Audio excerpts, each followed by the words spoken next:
Psychological sensitivity or sensory processing sensitivity அப்படின்னு ஒரு விஷயம் இருக்குது. ஓகேங்களா?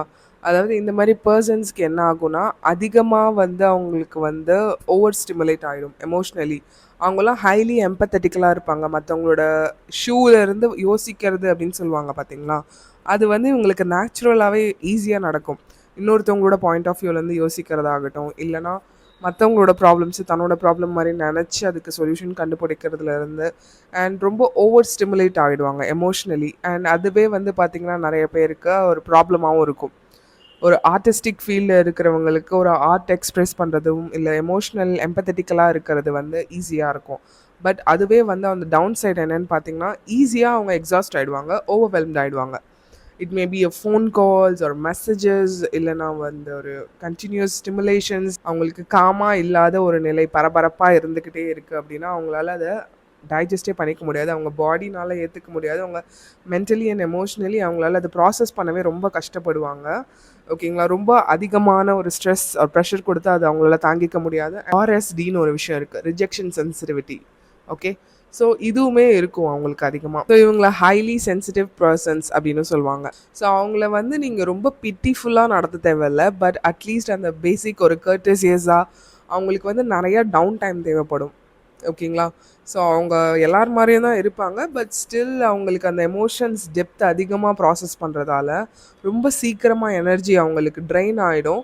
அவங்களுக்கு ஒரு அலோன் டைம் அப்படின்றது மஸ்ட் எசென்ஷியல். அவங்க எப்படி நீங்கள் சாப்பாடு, தூக்கம் இதெல்லாம் சொல்கிறோமோ, அவங்களுக்கு வந்து அந்த அலோன் டைம் வந்து ரொம்ப ரொம்ப இம்பார்ட்டன்ட். ஒரு ஒரு நாளைக்கு ஒரு அரை மணி நேரம், ஒரு மணி நேரம் ஆச்சு அவங்க தனியாக இருக்கணும். அவங்களுக்கு சவுண்ட் அண்ட் இதுனோ நிறைய பீப்புள், க்ரௌடட் பீப்புளாக இருந்தாங்கன்னா அவங்களுக்கு ஆட்டோமேட்டிக்லி ஒரு சென்சிட்டிவிட்டி ஆகிடும். Okay, because of too much of energies.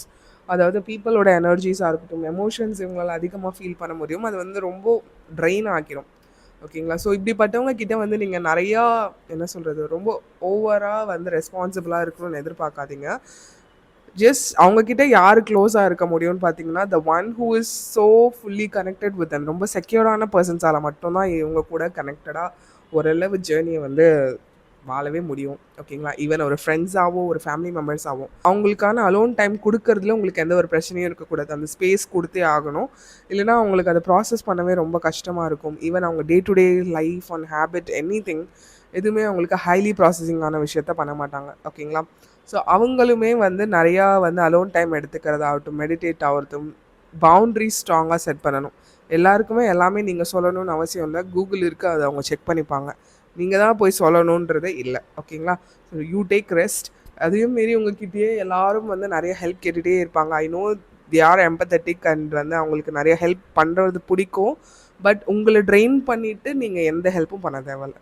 Google இருக்குது, ChatGPT இருக்குது, அவங்க கேட்டு தெரிஞ்சுப்பாங்க. ஓகேங்களா? So just be com and set your boundaries so clearly. Okay, so உங்களுக்கான பீப்புள் உங்களோட பவுண்ட்ரிஸ் அண்ட் சென்சிட்டிவிட்டிஸை புரிஞ்சுக்கிட்டு உங்கள் கூட இருக்க தான் போகிறாங்க.